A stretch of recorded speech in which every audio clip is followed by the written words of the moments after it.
Roku TV, Dave Emmons. Good morning, sir. How are Good we? morning, CJ. I had a good friend called CJ. That's a good name. I like that. Oh, thank Short you. and sweet. Yeah. Well, normally I'm called a lot worse while I'm doing this show, so I appreciate. Yeah. So am I. Well, Dave, I had to get your insights on this. You've written quite a few books, and one of them is Angels and Supernatural Entities. And with this Journey to Truth conference and convention coming up next week, I thought, well, why don't we get some local insights on some of these, topics being discussed, and none better than you. Well, thank you very much for having me on.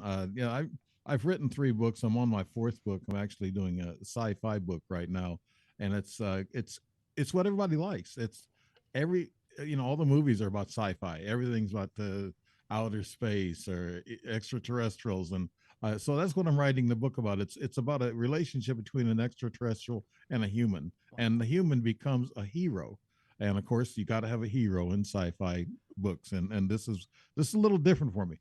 My first book was what do they want? Is about my stories about my ET and UFO encounters, and a lot of things happen. Well, the book is full of a lot of things, but I went from there and I wrote Senseless Wars and the conflicts. And the reason why I wrote that because I'm a combat veteran from Vietnam, and I wrote the memoirs, half of the book. Then the second half of the book it spells out a lot of the inner. It spells out a lot of numbers that people don't like. It gets into the blood and treasure of what we spent on these wars in Iraq and Afghanistan, and the waste, and who causes these wars, and who wants these wars. We know, basically who wants them now. But that book goes into that. And the third book is Angels, and what you're going to talk about this morning, Angels, Supernatural Entities. So yeah, that's my third book, just released a week or so ago. Matter of fact, I don't even have the hard copy. Oh, there we go. That's how on the ball we are with this one. I saw it coming out. I went on Amazon because I knew one was coming, and I thought, well, what better time to talk about this and do a little promotion for it? Yeah, well, here's the cover right here. Wow. That's the cover. And I don't have like I said, the hard copy yet. The publisher still got to send me copies. And I had to get a tax exempt ID in order to buy the books wholesale so I can have the books. That was a change of plans, I guess. I don't know. The government just changed it all of a sudden. The other books, I didn't have that problem, but I've got to do that this time. So I'm waiting to get my hands on a few of those books because, I'm usually the last to see them. I've had relatives who's bought my other books, and they had them before I did. Now that's incredible. That's incredible. It is. Well, you got to know the publishing area. It's a little different than anything else. I've learned a lot through that. Yeah.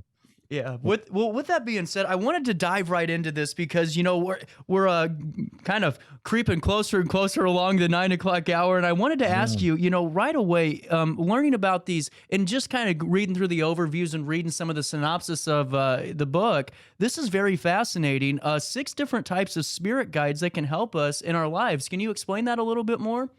Well, yeah, these spirit guides can be anywhere from your relatives, friends. They could be spirit guides that are assigned to you that you don't really know, that the spirit has actually come from other planets, other galaxies. They come through dimensions, and they could even actually be your animals, your pets, and your dogs. I didn't really know that until I read this and got into some research. There's a lot of things, CJ, that I researched this, but this book was highly researched. Matter of fact, I've got notes here, and I got biblical quotes, and I've got biblical markers that I don't want to be wrong. So I got to carry these notes. I can't remember all the Bible quotes and numbers and that. So I'm not a man of the cloth. So I have to have these notes not to be wrong. Right. Or, people out there are going to say, well, that's not in the Bible. Well, I have to make these Bible quotes on a lot of my statements and what my research involved. So, yeah, but these spirit guides are a little different. They are assigned like to you, and they're unlike angels. Angels cover a wide range of people and everything, but spirit guides are more or less assigned to you, and they help you through your life, and they're with you.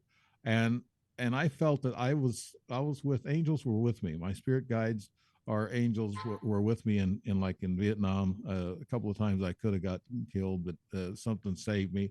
And when they tell you stop and listen, listen, and you'll hear the voice of God talk to you. And that's angels talking to you, giving you instructions, giving you calm so you can make good decisions, and they help you in the right path and the right road. I highly believe that. And that's why I got into the angels. There's a lot of comparisons. I go from Angels 101, in which the first part of the book covers all the religions and what they think of angels, and what angels are to them. And that's angels, I call it 101. Then I get into the breakdown of different subject matter. I go from who are these spiritual entities, all the way down to humans are supernatural beings ourselves, and we have the power within us, the spiritual power within us, and we are part of God. And I want to let people know that I wrote this book. If they find some things in there that they're not used to, and some of the research that I come up with, if they find that, I'm a man of God. Okay, I believe in God. I believe in Jesus. I got some stories in here about Jesus that people probably are not used to, they haven't seen or heard before, but I got those stories, and I ran into them, and I thought, my goodness, And I looked at the Bible quotes, and I studied them, and I said they're all throughout the Bible. The Bible tells these stories about the angels. There's some differences in time with our human existence. Some scientists are saying 350,000 years ago we started. And there's also some that say 3 million years ago and even older we started. We've been here, and we've been, I guess, cleansed, or we removed from the earth. Well, you brought up a great point in that, saying that you're a man of faith and a man of God. When you're going back and looking through, the Bible, and gathering your research, was it hard for you to kind of correlate that and comprehend, all the findings that you were seeing for your research? No, CJ, because the work I've done on my first book, like on UFOs, Mm-hmm. and I've actually taken in consideration other people's experiences. I interviewed a lot of people, a lot of top people in the UFO field itself, investigators, scientists. I ask them one question that kind of stumps them, but they'll give an answer. They'll say, I ask them, what's the difference between a ghost, a poltergeist, an ET, a dimensional entity, and angels? They'll stop and they'll think there is no difference. They all are extraterrestrial because they all come from our dimension. They come through other dimensions. We don't know how many, 11 dimensions maybe they figured out, but there's probably a lot more. And that's where we go when we pass on. We pass on to dimensions. In the Bible, they call it heaven, but they made the words too easy to understand for them, I guess. But it comes down to science. We go from this dimension to other dimensions as we leave our bodies. Our spiritual body goes to other dimensions. So these all these entities, like I said in the book, all of these entities come through these dimensions. There is no time, there is no distance for any of these entities. They just can appear just out of nowhere. They can drop through the dimensions and come here and visit us and be here. So the more we understand that, they're in the Hadron Collider, they're figuring out the God particle and the quantum entanglement. This is really great stuff. I mean, there's a lot of stuff they found that they're not telling us, but we are really connected to the universes. I'm saying multiverse. We have multiple universes. So we come from all those places, and angels come from there. They say, what are angels? Okay. After Angels 101, I explain that, but then I get into what are angels. Angels can actually be anything you want them to be. In the Bible, they actually say that angels don't really have wings. Our thoughts and our consciousness puts wings on angels because that's how we want to see them. Right. We kind of draw what we want to see in our minds, and they know this. They read us. Like you've heard that God knows every hair on your head. Mhm. Well, this is kind of like in that information line. It says they know what you're thinking. They know what you need. They come in times when you're really rock bottom and you feel real bad. That's when they show up a lot of times and help you and appear to you. Uh, the other reasons why I wrote this book, because I've actually seen a couple of angels in 1972. I have it in a book where other people have seen angels. Mm-hmm. In 1972, I woke up one night. I was living with my mom and dad's house after the war, and at about 3 o'clock in the morning, I woke up. I felt some presence. I looked up and I saw this lady that was in a white robe. Her face was covered, Mm-hmm. and I looked up, and there she was standing, looking at me. And I got up, sat up a little bit and looked at her. She turned and walked real slow away from me and walked into my mom's room. So I asked my mom, said, "Did you see something happen?" She goes, "No." I said, "I just saw an angel or something in a white robe standing looking at me." And she said, "No, I didn't see that." But she's a believer. Actually, she's been involved in the CT thing herself, and she's Wow. 95, and still talk about it today. And then I saw it the second time in '98.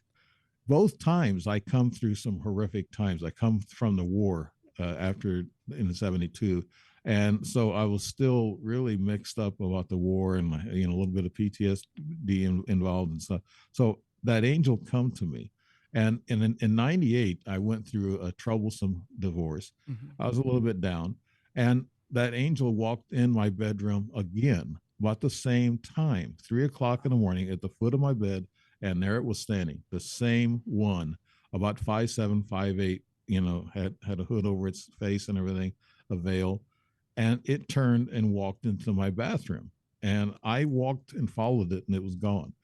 I said, "Why am I seeing this vision? Why? What is it trying to tell me? I'm not left with anything."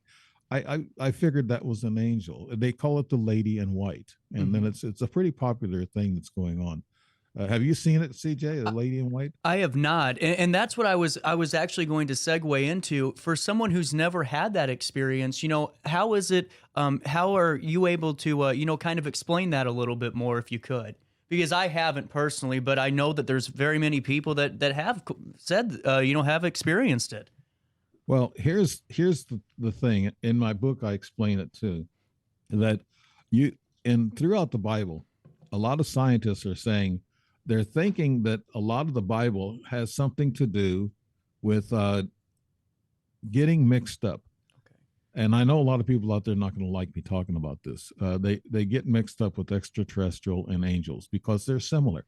They can be invisible, and they can come in your house and they're invisible. Poltergeist, the same thing. You've heard of them. They're the noisy ghost. They're the physical ghost, and they have more energy or more power to move things.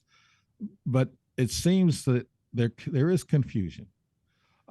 It's like in Sodom and Gomorrah, the story of Lot, and what happened there. I'm going to try to get my Bible verses straight here, so I make sure that I'm on the right path. Sodom and Gomorrah. That's Genesis 18:20, and this is what explains what angels look like. But I'm jumping around here. I know you don't have much Oh time. no, yeah, I appreciate it. I'm very fascinated by this and very intrigued. Yeah. Here's what they're talking about. What angels look like. Lot and his family, Sodom and Gomorrah, destruction. Two angels visited them. They looked like humans because people wanted to have sex with them, and this was a dirty town. Mm-hmm. That's why God wanted to destroy it, because they were getting wicked.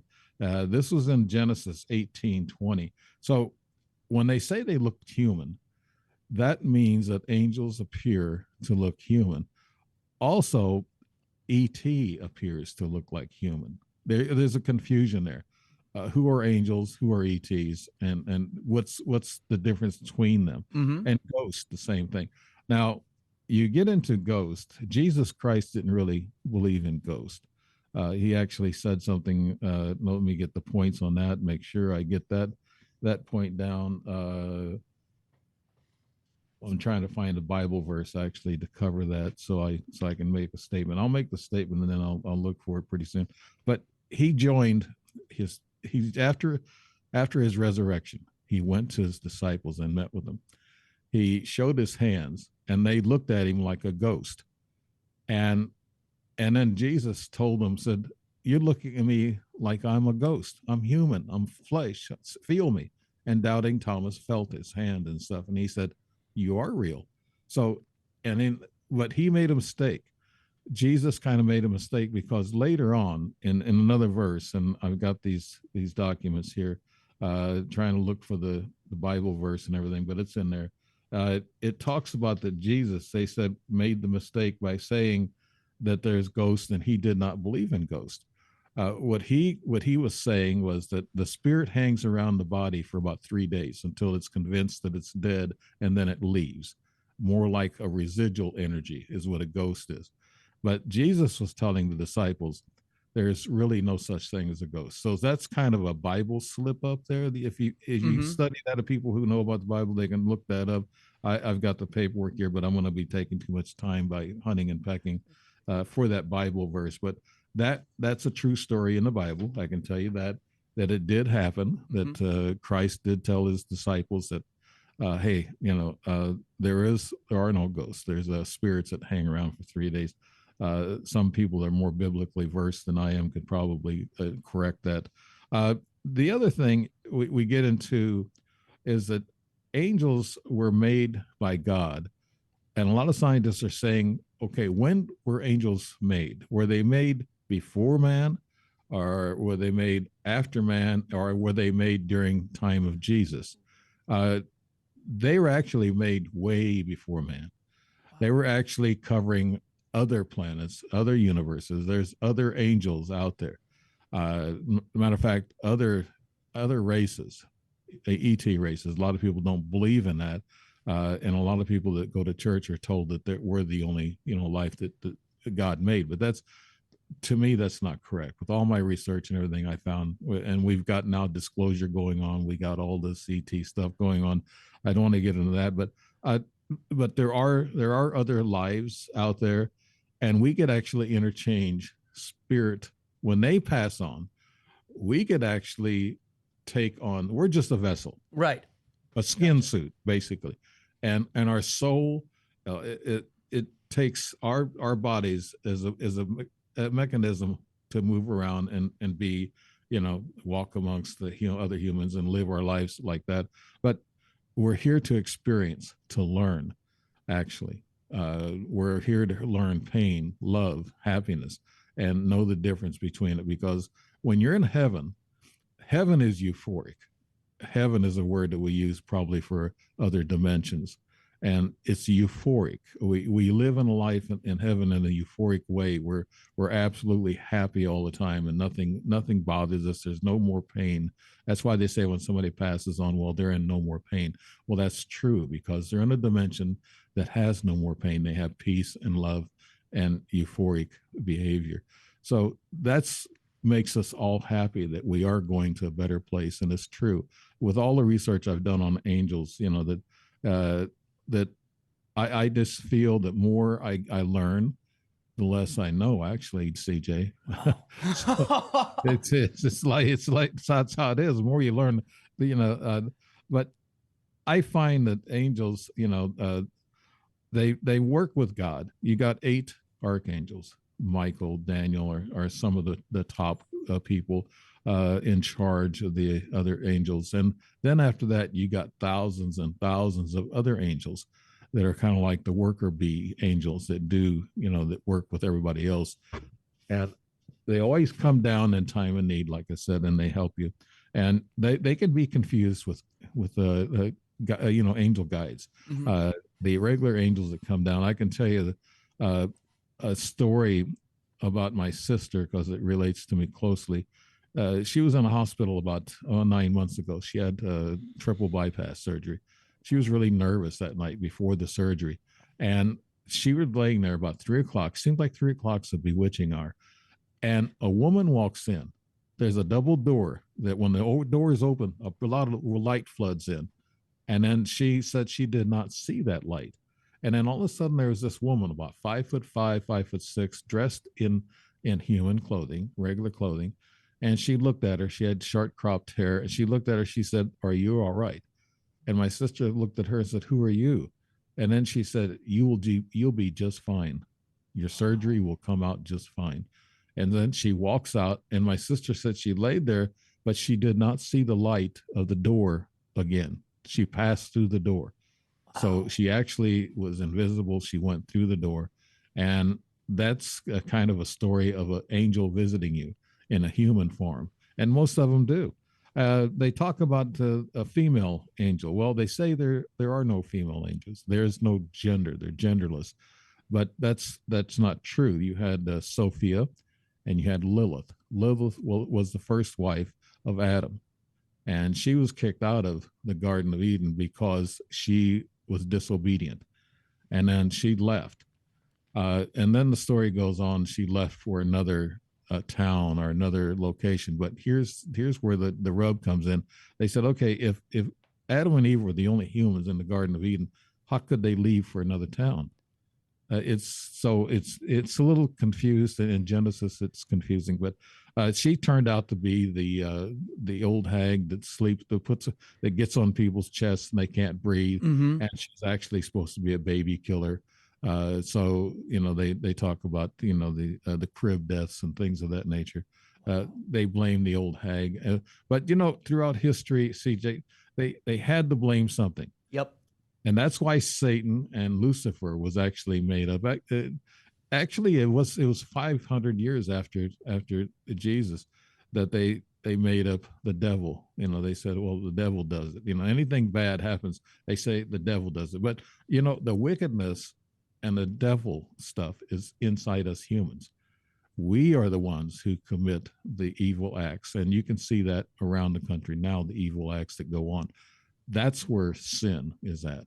Absolutely. And Dave, I really appreciate your insights on this. We have a couple of minutes left, but I want to make sure we get the information out on where folks can pick up a copy of this. It's on Amazon. And Right. Is there any other places that we can pick up a copy? Because this is very insightful and very just very intriguing to me, and I will be getting my hands on a copy of this probably before you do to read it.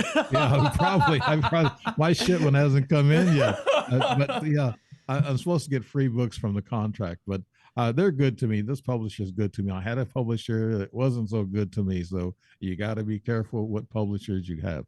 But these guys, Hangar One Publishing were great guys, Alex and Doug. Actually, Doug is the one who creates Monster Quest and a lot of TV shows. So he's very, he's very into it. He's a director, producer, and Alex is the editor of the publishing company. Great guys, they're father and son duo. But they treat me good. You can get the book on Barnes and Noble, Amazon, Kindle, and there's other platforms. I think Roku and lots of other platforms. But the best platforms to get is Barnes and Noble and Amazon. They're out there, easily to get a hold of, and Amazon easy to order on. For everybody except for me. Well, Dave, I really appreciate your time, and you're welcome back anytime to give us some more insights or talk about new projects. I really appreciate your time, and keep up the great work. Oh, and just so we can get the plug in, when can people tune into your Dave Emmons Show? Oh, okay. That's what I wanted to plug also. I'm working right now. We're working with a production thing. I'm going through with a producer and two other staff people, and Jim Martin, who has Spiritual Realm Network. I will be on that network. I'll be starting in the next week or so. Actually, I'm going through and doing a promo today. I did one last night, but they didn't like it. It was too long. I got talking too much, but they want me to stay with the script. So I'm gonna do a promo for the show, and it'll be out on Facebook and LinkedIn and the normal places that I reach people. So that show will start probably the 1st of June. They're putting together. They're actually green screen and everything else. I'm in. It's a big production type thing, Cool. And so it's going to be a nice network, and it's a Spiritual Realm Network, and Jim Martin, the CEO of it. So they're treating me right. They're sending me TV lights. That's how I'm going to have TV lights on me and stuff. So this is serious business. Right, I'd say so. Well, the best of luck with that, Dave. We got to get going and hit the next segment of the show, but I really appreciate it. You're welcome back anytime, and I hope to be catching that book soon and catching up with you soon too, sir. Thank you very much. I'm getting a lot of attention from this book, I guess, but there's so many things I could have talked about, CJ. I know. We have, well, that's a tease for next time, Dave, I think. All right, good tease for next time. All right. Thank you, CJ. Thank you so much. No, thank you, sir. We really appreciate your time. We'll take a quick break here. It's 9:45 in the heart of the Riverbend. Coming up in the 10 o'clock hour, we're going to be talking to Beyond Body Restoration, the UNX convention, and so much more. So sit back, relax, and enjoy the rest of our daily show.